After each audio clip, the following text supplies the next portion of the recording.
sesosok sesosok laki-laki yang duduk di atas aras pakai udeng-udeng, pakai jubah putih, ya, kayak Dewa Zeus gitu. Kan saya pernah mencoba ceramah di masyarakat dengan tema akidah, Hmm. nggak laku. Oh, kenyataan di lapangan seperti itu ya. Kenyataan di lapangan mereka nggak paham dan nggak laku. Kalau lebih besar langit, berarti Allahu Akbar batal dong. Iya kan? Kalah besar. Kalah besar, bukan Allahu Akbar lagi, tapi langit itu Akbar. Ya. Langit itu Akbar. Iya kan?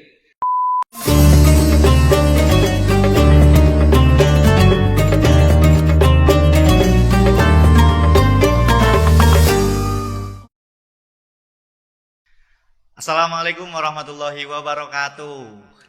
Kembali lagi bersama saya Kang Imdad, tentunya masih dalam program Tajiluan, tanya jawab interaktif Liubudiyah with Al Asrar.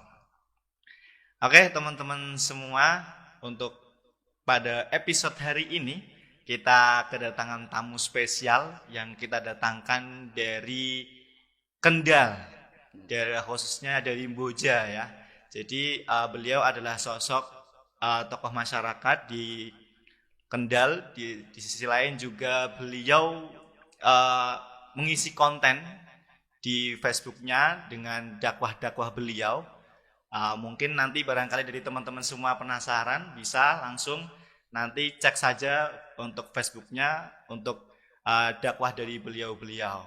Oke, untuk pada hari ini, episode kali ini kita kedatangan beliau Al-Ustadz Abi Fadil Al-Jawi. Assalamualaikum warahmatullahi wabarakatuh.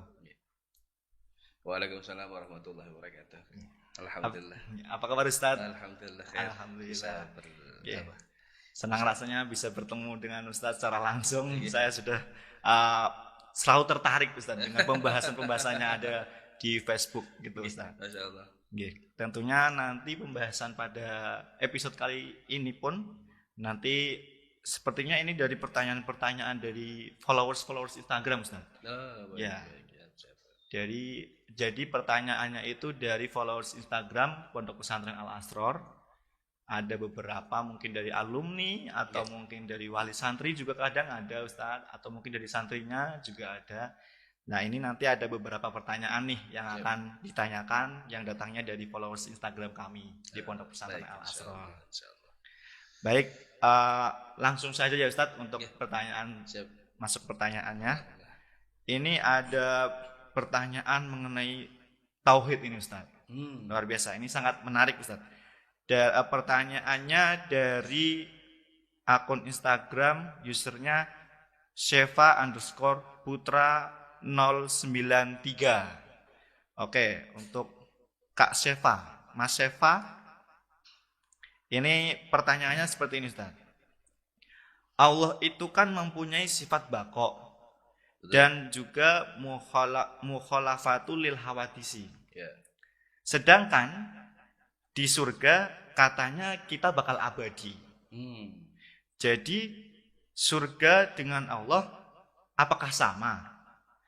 Padahal Allah punya sifat mukhalafatul lil hawadisi. Itu penjelasannya bagaimana Ustaz?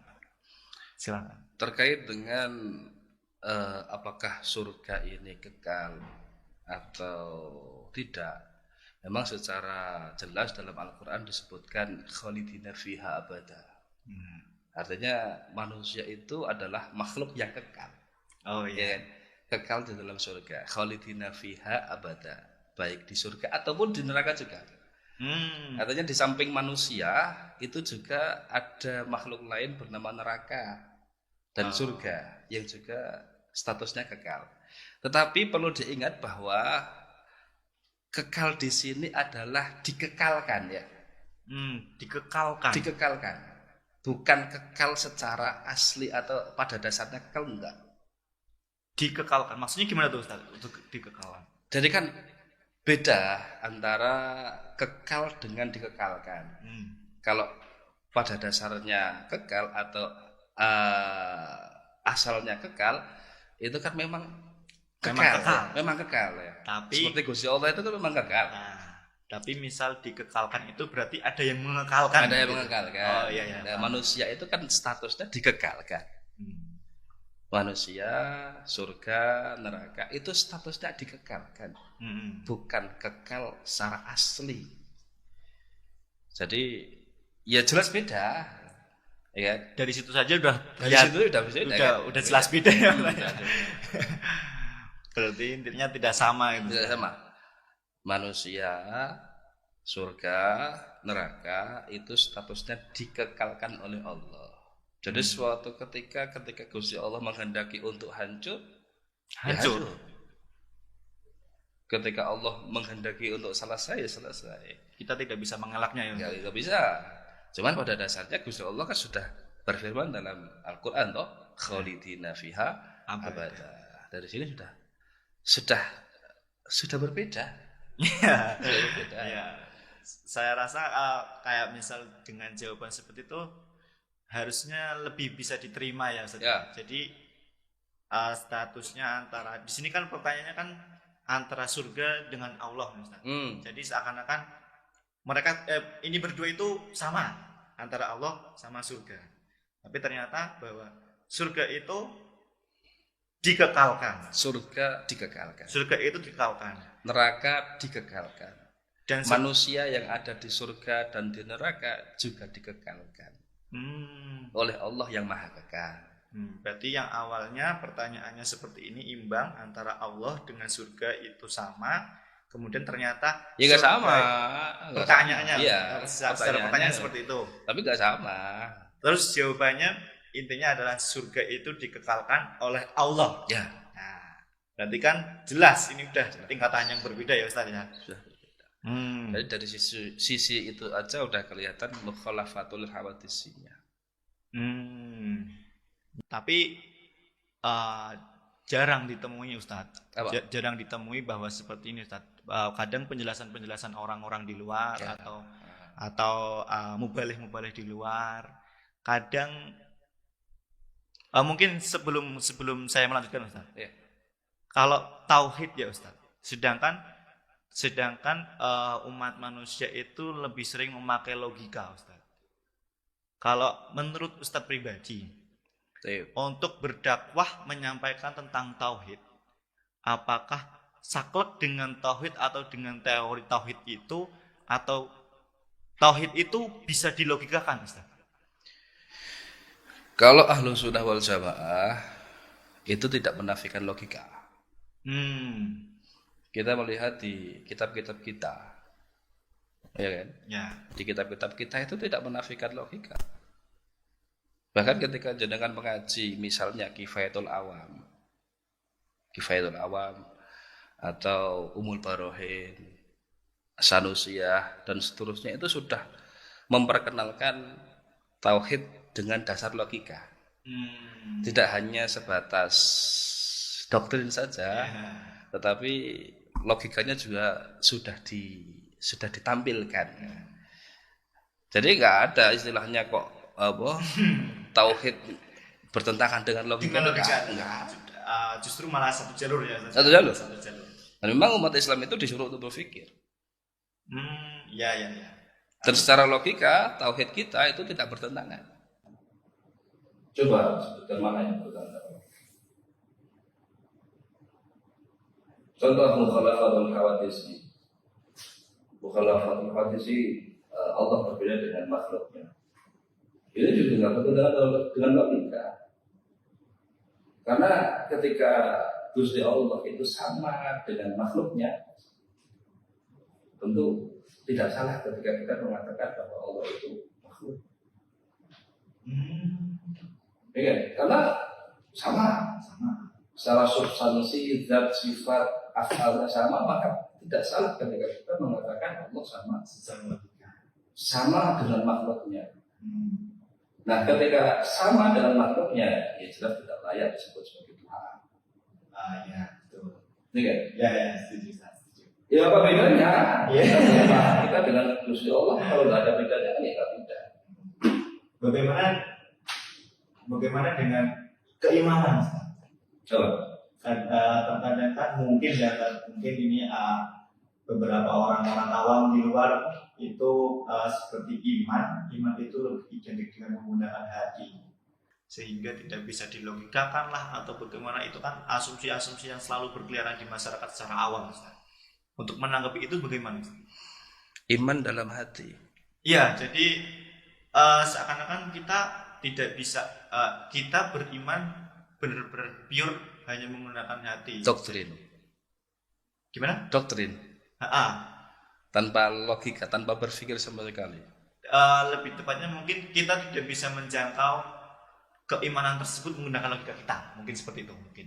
Iya, kalau itu pada dasarnya ketika sudah di puncak ya. Puncak artinya ketika memang sudah buntu ya memang harus kita pasrahkan kepada hati. Tetap iman, tetap logikanya tetap ditundukkan dalam iman. Artinya, tapi ketika dalam proses pencarian, proses nazar, berpikir, ya kita harus menggunakan akal. Harus menggunakan logika. Dan Islam sangat begitu masuk akal sekali ya. Sangat menghormati logika. Islam itu sangat menghormati logika. Bahkan tadi seperti yang ada beberapa kitab yang sudah disampaikan oleh Ustaz, bahkan sudah disampaikan kitab yang mana kitab itu karangannya sudah dari dulu ya Ustaz. Ya. Bukan yang artinya cetakan sekarang baru-baru ini karena ada fenomena tentang prasasti seperti ini seperti itu Ustaz.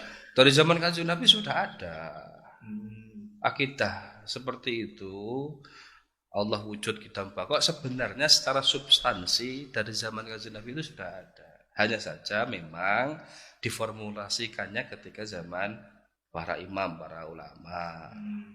Ya kalau konteksnya zaman Rasulullah itu kan ya berupa Quran, berupa hadis yang masih bercecer, masih berserakan, masih bercampur dengan yang sahih, yang dhaif, yang hasan dan yang lain-lain itu masih bercampur kan? Ya. Nah, oleh para ulama itu dikumpulkan lalu diformulasikan menjadi sebuah rumusan akidah. Ya kan? Dijadikan sebagai rumusan akidah sehingga bisa kita nikmati dengan mudah. Jadi Allah wujud kita baqo itu hanyalah rumusan untuk memudahkan kita memahami akidah yang ada dalam Al-Quran dan As-Sunnah. Lalu bagaimana caranya Ustaz untuk kaum awam,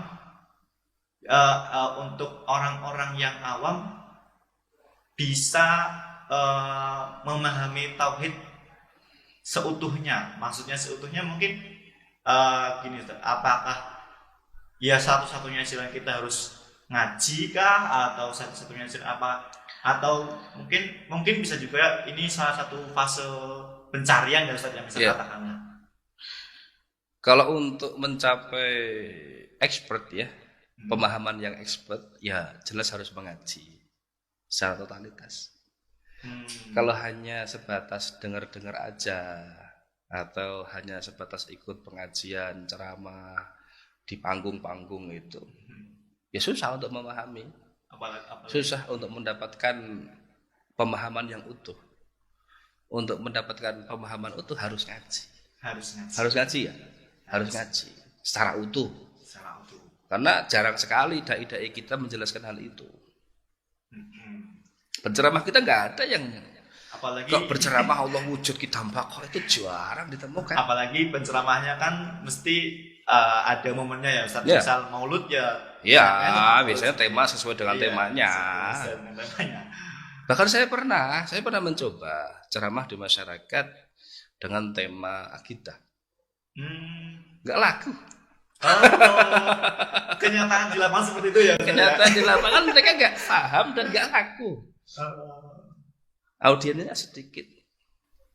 Tapi tidak jarang juga kalau dari Ustadz pribadi tidak jarang juga untuk menyampaikan beberapa materi tentang. Iya, tetap saya convert ya, secara perlahan saya sisipkan dalam ceramah-ceramah saya di masyarakat itu tetap saya masukkan tentang tauhid itu. Cuman ya kita nggak bisa expert Artinya nggak bisa secara utuh menyampaikan Allah wujud, kita bokom mukhalafatul awadisi dan seterusnya. Paling potongan-potongan yang disisipkan.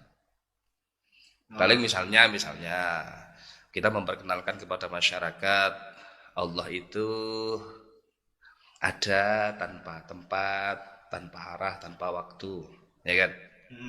Kita sampaikan ke masyarakat bahwa Allah itu tidak di surga, Allah itu tidak di atas langit. Ya, Allah itu tidak di atas langit, Allah itu tidak di surga, jangan salah faham. Tapi itu hanya sisipan dalam apa ya? Dalam ceramah, tidak bisa kita langsung utuh menyampaikan semua. Karena kalau disampaikan semua tidak laku. Sudah bisa dipastikan mereka akan kabur. Ya, betul. Dan mereka ketika ingin memahami secara utuh, ya harus ngaji di ruang khusus. Bahkan bukan cuma hanya sekedar ngaji, Ya. tapi ngaji. Jadi kalau penceramah itu kan hanya bisa menggiring, ya kan? Penceramah itu hanya bisa menggiring supaya masyarakat mau mengaji. Ayo ngaji tauhid sing bener. Ngaji kemana? Ke kiai. Ya kan? Privat ke kiai. Ngaji secara khusus kepada para ulama. Kalau di panggung nggak bisa. Ya meskipun pada kenyataannya kiai-kiai kita di masyarakat juga sedikit sekali yang mengajarkan hal itu. Padahal semakin kesini. Padahal apa? Yang namanya tauhid itu pondasi. Iya, betul. Tauhid itu pondasi. Tanpa ada tauhid atau ketika seseorang tidak memahami tauhid, ya otomatis sholatnya, puasanya, ibadahnya sulit untuk diterima. Nyambungnya ke situ ya? Iyalah, namanya pondasi kan. Kalau misal apa namanya kita itu mengenai tauhid itu Ustaz.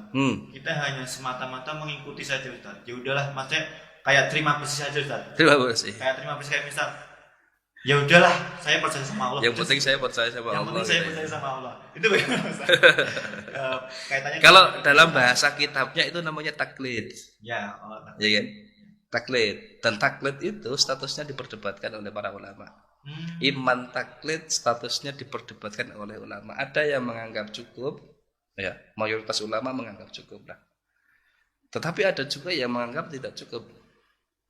Seperti Imam Sanusi, Imam Ibnu Arabi itu mengatakan nggak cukup. Tidak cukupnya artinya seseorang itu tidak cukup taklid. Ketika dia taklid maka keimanannya belum diterima. Artinya dia kafir. Justru malah. Iya. Kalau saya boleh katakan malah berbahaya ya Ustaz. Berbahaya. Iman taklid itu statusnya diperdebatkan. Sebagian ulama mengatakan cukuplah, boleh. Tetap dikatakan sebagai orang Islam. Tetapi ada ulama sebagian yang lain mengatakan iman taklid itu tidak cukup. Sehingga tidak bisa disebut sebagai orang beriman. Artinya dia masih kafir. Kan ngeri kan? Ya, Ustaz, benar sangat. Nah, makanya supaya iman kita itu bukan iman yang diperdebatkan, ya, bukan iman mukhtalaf, iman yang diperdebatkan, maka sebaiknya kita belajar akidah dengan benar. Caranya bagaimana? Ya, mengaji kepada para ulama, para kiai. Setidaknya dengan kita mengaji kepada ulama, setidaknya kita mengaji kepada ulama itu merupakan salah satu langkah lebih maju untuk memperbaiki iman kita. Salah satu upaya untuk lebih expert dalam pemahaman, lebih lengkap, lebih cangkep ya. Lebih cangkep. Ya kalau di lingkungan mahasiswa misalnya ya, di lingkungan mahasiswa itu ya butuh sentuhan-sentuhan ustadz yang bisa menjelaskan secara logika. Apalagi mahasiswa sangat kritis-kritis. Ya, sangat kritis. Makanya saya cukup bersyukur di Al-Asrar ini ada minimal kitab Kifayatul Awam. Itu sedikit menjawab kegelisahan para mahasiswa ya khususnya. untuk menghadapi syubhat-syubhat dalam hal akidah. Iya, betul. Syubhat-syubhat dalam hal akidah. Jadi kan kifayatul awam itu apa ya? Tauhid yang berlandaskan ilmu kalam. Meskipun levelnya masih ibtidak ya, masih dasar. Cuman sudah lumayan untuk kita pelajari. Ya balik lagi kayak tadi, sedikitnya udah satu langkah lebih maju meskipun belum expert banget, tapi lumayan lah. Lebih baik. Syukur-syukur kalau antum mau bikin pengajian di UNES ya. Aduh. Minta dukungannya Ustaz, minta doanya aja. Pengajian di UNES untuk membuka pengajian terkait dengan akidah, kajian tauhid, tanya jawab, wah itu asik gitu. Takutnya malah nanti tauhid saya yang terombang-ambing oleh kritis-kritisnya mahasiswa betul Ustaz. Jadi memang apa ya, khususnya lingkungan mahasiswa itu memang sangat penting. Apalagi sudah bercampur dengan filsafat umum. Betul.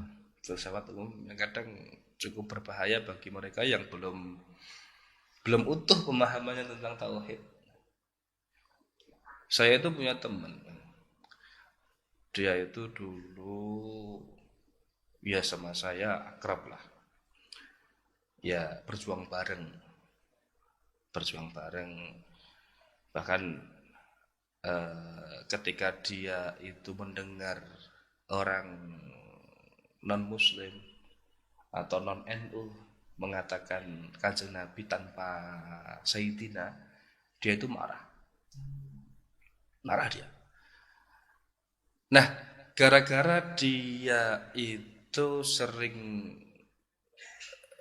berkumpul atau berinteraksi dengan teman-teman ateis, di grup ateis, ya, di grup para pemikir-pemikir yang ngawur itu, yang tanpa ada landasan akidahnya, lama-kelamaan dia hanyut. Satu sisi dia belum totalitas memahami akidah, tetapi dia sudah loncat pagar ke grup ateis, yang pada akhirnya dia ateis. Berujungnya seperti itu. Gak kuat iman. Pemahamannya gak kuat, sudah lompat pagar ke ateis, yang pada akhirnya ateis. Ya meskipun saya dengar akhir-akhir ini dia kembali lagi ke Islam, alhamdulillah. Ada 2 teman saya seperti itu. Yang satu hafal Quran. Terus karena sering berinteraksi dengan orang-orang ateis agnostik, akhirnya dia agnostik. Meskipun pada akhirnya alhamdulillah juga kembali ke Islam. Ya kodok tapi sholat yang ditinggalkan selama dia ateis agnostik, kodoknya. Ya dinamika kehidupan ya Kang ya. Terima kasih Ustaz atas penjelasannya luar biasa tadi. Episode yang sangat menarik ya kali ini, sangat full daging. Kalau anak-anak sekarang kayak gitu Ustaz, sangat full daging, sangat berbobot gitu. Tambahan dikit boleh. Jadi kan umat Islam itu dalam hal keimanan ada 3 tingkatan. 1 iman taklid, artinya dia itu percaya kepada Allah ya tanpa bisa membuktikan secara logika. Pokoknya ketika saya mendengar lalu saya beriman kepada Allah, ya sudah saya percaya begitu aja. Adapun mengapa kamu beriman kepada Allah, ketika ditanya demikian nggak bisa menjawab. Mengapa kamu percaya bahwa Allah itu wujud, bahwa Allah itu ada? Dia nggak bisa jawab.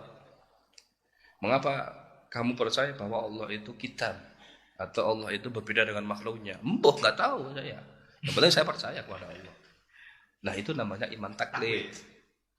Iman taklid seperti yang saya katakan tadi, bahwa imannya itu masih mukhtalaf, masih diperdebatkan. Ada yang mengatakan dia itu masih Islam, tetap dikatakan sebagai orang mukmin. Ada yang mengatakan dia itu tidak beriman atau disebut kafir.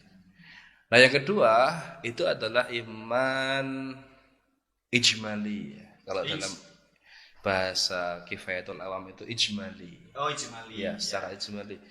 Dia percaya kepada Allah dengan sifat-sifatnya, tetapi dia hanya bisa menjelaskan secara global aja. Hanya bisa menjelaskan secara global. Ketika ditanya, mengapa kamu percaya kepada Allah? Dia hanya bisa menjawab, saya percaya kepada Allah karena ada bukti adanya alam semesta ini. Secara global. Ya, secara global. Tapi ketika ditanya kembali, loh, mengapa alam semesta ini menjadi bukti adanya Allah? Dia sudah nggak bisa menjawabnya. Itu adalah iman ijmali ya, tingkatan ijmali. Terus yang ketiga adalah tafsili. Dia bisa menjelaskan secara terperinci iman yang dia yakini. Dia bisa mantep dalam hatinya, mantep, terus bisa menjelaskan secara logika, juga bisa menjelaskan secara dalil Al-Qur'annya, hadisnya. Itu namanya iman tafsili. Jadi lebih tinggi daripada ijmali atau taklidi. Dan itu nggak ada yang memperdebatkan. Jelas itu semua sepakat bahwa dia adalah orang Islam yang sejati. Ya, sejati. Meskipun pada dasarnya tauhid semacam ini itu juga masih dasar. Artinya ini masih kulit, masih zahir, belum sampai ke yang lebih dalam lagi, belum sampai ke samudra ilahiyah, ya kan? Belum sampai ke ma'rifat, hakikat, belum sampai mukasyafah, keluarannya. Ini masih kulit, masih kulit. Artinya yang kita pelajari di sini, di pondok ini ya, dalam hal tauhidnya itu masih kulit sebenarnya. Adapun yang lebih tinggi lagi tentu urusannya dengan hati, ya, dengan roh, sehingga seseorang itu bisa wusul kepada Allah, wusul dan memang benar-benar menyatakan bahwa saya adalah orang Islam. Menyatakan dalam hati, ikrar dalam hati, raditu billahi rabba wa bil islami dina wa bi Muhammadin nabiyya wa rasulah. Ya, seperti itu kira-kira. Semoga bisa difahami.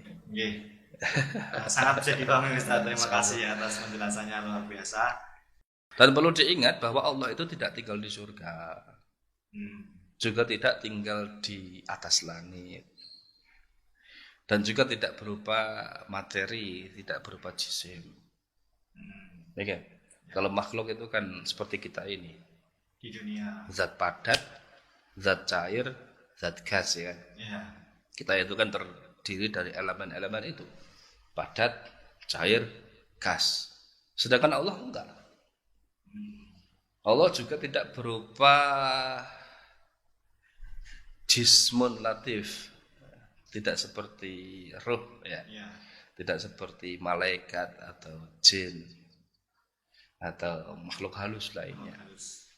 Enggak sama, artinya tidak seperti itu. Allah tidak berupa seperti itu, tidak butuh seperti itu, tidak butuh tempat, tidak butuh waktu, tidak butuh dimensi, tidak butuh arah, sehingga tidak bisa dikatakan bahwa Allah itu tinggal di surga, juga tidak bisa dikatakan Allah itu ada di atas langit. Terus bagaimana dengan ayat yang menyatakan Ar-Rahmanu 'alal 'arsy istawa? Pernah dengar enggak? Allah istawa di atas arsy. Itu bagaimana, Pak? Nah, itu kaitannya dengan lebih dalam lagi ya. Lebih dalam lagi dalam memahami mukhalafatul hawadisi. Bahwa ulama kita, imam kita, khususnya Asy'ari ya, Abu Hasan al-Asy'ari, imam kita, itu setidaknya membagi hal demikian dengan dua hal. Yang pertama adalah takwil, yang kedua adalah tafwid. Tafwid. Ya, tafwid atau pasrah. Nah, untuk orang awam itu lebih selamat memakai metode takwil.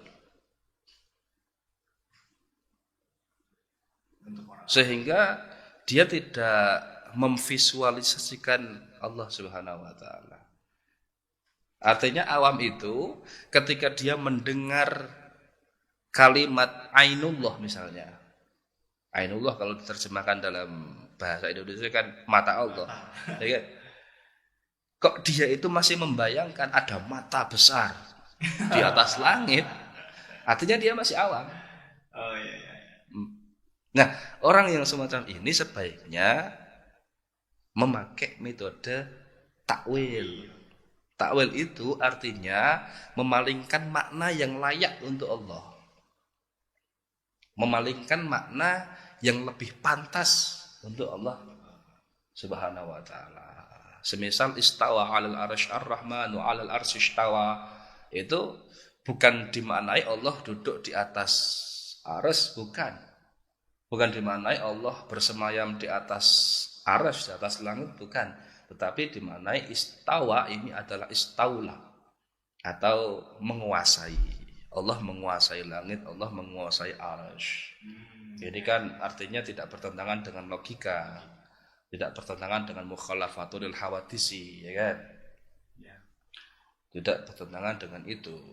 Karena kalau kita kejar secara logika ya, kalau kita kejar secara logika, atau ketika kita maknai secara tekstual ayat-ayat Al-Quran atau ayat atau hadis ya, atau hadis ketika kita maknai secara tekstual itu ambigu kan. Ambigunya gimana? Misal ya, lafadz Allahu Akbar, tahu kan? Allahu Akbar itu kalau diterjemahkan adalah Allah Maha Besar. Kalau diterjemahkan secara letterlek sehingga difahami bahwa zat Allah besar. Bahkan kata Ustadz sebelah itu saking besarnya akhirnya kita tidak bisa melihatnya. Ya kan? Ustadz sebelah mengatakan Allah itu maha besar. Sehingga saking besarnya kita tidak bisa melihatnya. Nah, kalau difahami demikian, tentu ambigu. Sekarang pertanyaannya, lebih besar mana antara Allah dengan langit? Kalau lebih besar langit, berarti Allahu Akbar batal dong. Iya kan? Kalah besar. Bukan Allahu Akbar lagi, tapi langit itu akbar. Langit itu akbar. Iya kan? Terus ketika dikatakan Allah itu turun di sepertiga malam terakhir, ya kan? Ada hadis yang menyatakan seperti itu, Allah turun di sepertiga malam terakhir. Ketika kita fahami itu secara tekstual, pertanyaannya, apakah Allah mengecil?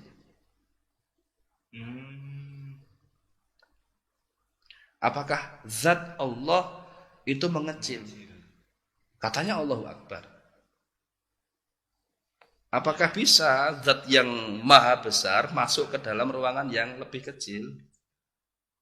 Semisal bisa, berarti kan mengecil. Ya kan? Ya.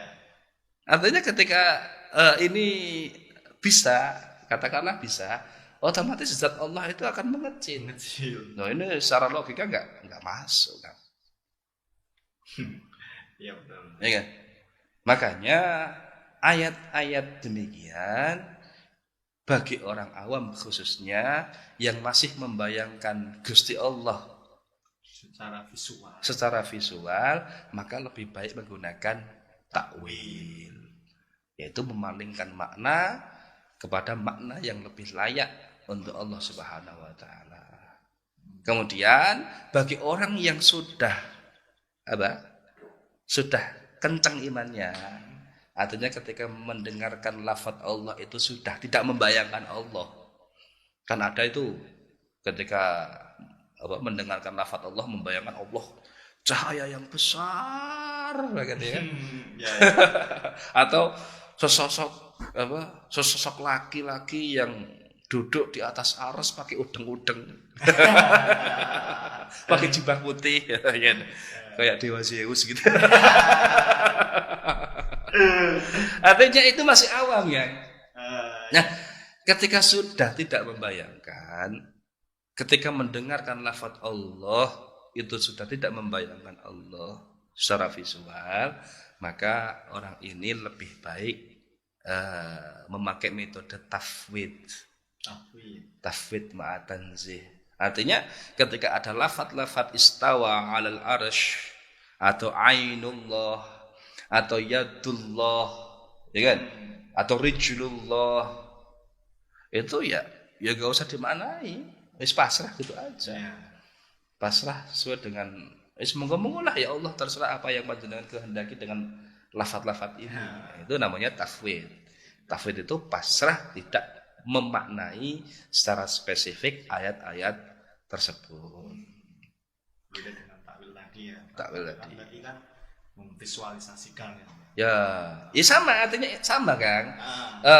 Secara konsepnya kan sama. Ketika dia masih memvisualisasikan Allah, maka lebih baik menggunakan takwil. Tetapi ketika dia sudah tidak memvisualisasikan Allah, lebih baik menggunakan tafwid. Oke. Jadi tafwid ini lebih dominan dipakai oleh para aslafun sholeh. Artinya para salaf kita lebih banyak menggunakan tafwid. Thariqatus salaf aslam, ya. Thariqatus salaf aslam wa thariqatul khalaf ahkam. Takwil ini khalaf, maksudnya teori baru. Adapun para nabi, kanjeng nabi, para sahabat, para tabiin menggunakan tafwid ya. Ya. Baik, pembahasan yang cukup, saya sampai tidak bisa berkata-kata ini. Cukup banyak ilmu yang saya dapatkan, Ustaz. Terima kasih untuk ilmu-ilmunya, khususnya tadi yang sudah menjawab pertanyaan dari Kak Sefa. Berawal dari pertanyaan Kak Sefa, ternyata kita lebih bisa mendalami untuk tauhid dan lain-lain. Mungkin kalau dari saya, Ustaz, kalau dari saya, pesan untuk teman-teman penonton, barangkali ada penonton dari luar, maka solusi untuk lebih mengenal Tuhan atau untuk bertauhid adalah mengaji. Satu langkah lebih maju lah, Ustaz, untuk mengenalnya. Oke. Mungkin itu dulu, Ustaz, untuk episode kali ini. Cukup luar biasa. Mungkin nanti di lain kesempatan barangkali bisa bergabung lagi, Ustaz. Nanti insya Allah ada beberapa pertanyaan yang lebih menarik lagi dari teman-teman followers Instagram kami, Pondok Pesantren Al-Asrar. Oke, untuk teman-teman semua, jangan lupa saksikan terus setiap hari di channel YouTube Pondok Pesantren Al-Asrar program Tajilwar, tanya jawab interaktif Liubudiyah with Al-Asrar, yang nantinya akan ada pertanyaan-pertanyaan dan narasumber-narasumber yang tentunya tidak sepele, tentunya berwawasan luas mengenai keislaman, keibadahan dan lain-lain. Jadi jangan sampai ketinggalan untuk menonton di setiap harinya. Jangan lupa di channel YouTube Pondok Pesantren Al-Asrar. Kemudian untuk bagi teman-teman penonton yang ingin bertanya, yang barangkali habis lihat video ini terus ingin menanyakan sesuatu, silahkan kalian bisa tanyakan juga. Nanti untuk caranya silahkan kalian kunjungi di Instagramnya Pondok Pesantren Al-Asrar, yang nanti akan akunnya ada di bawah ini. Oke, nanti tolong editor ya. Akunnya di bawah ini. Nanti silakan bisa kunjungi Instagramnya. Instagramnya bisa silakan dikunjungi. Nanti kita upload story Instagram setiap harinya. Nanti ada question box atau kolom pertanyaan. Silakan kalian bisa tanyakan lewat situ atau nanti bisa lewat DM langsung ke akun Instagram Pondok Pesantren Al Asrar. Mungkin itu dulu. Terima kasih Ustaz, sekali lagi kami ucapkan sehat-sehat selalu. Amin. Semoga kita masih bisa dipertemukan lagi Amin. Ustaz. Amin. Dan lancar-lancar untuk di bulan Ramadan. Amin. Ustaz. Amin. Amin. Amin. Dan mohon maaf apabila tadi selama kita ngobrol-ngobrol ada mungkin sikap dari saya atau pertanyaan saya yang tidak mutu Ustaz. Mohon dimaafkan. Aman. Ya, Insyaallah. alhamdulillah saya sangat bersyukur sekali untuk hari ini bisa belajar banyak apalagi mengenai tauhid ini Ustaz. Baik teman-teman, mungkin cukup itu dulu dari kami, dari saya Kang Imdad. Nanti kita bertemu lagi di next episode. Oke? Dari saya terima kasih. Assalamualaikum warahmatullahi wabarakatuh. Sampai jumpa lagi.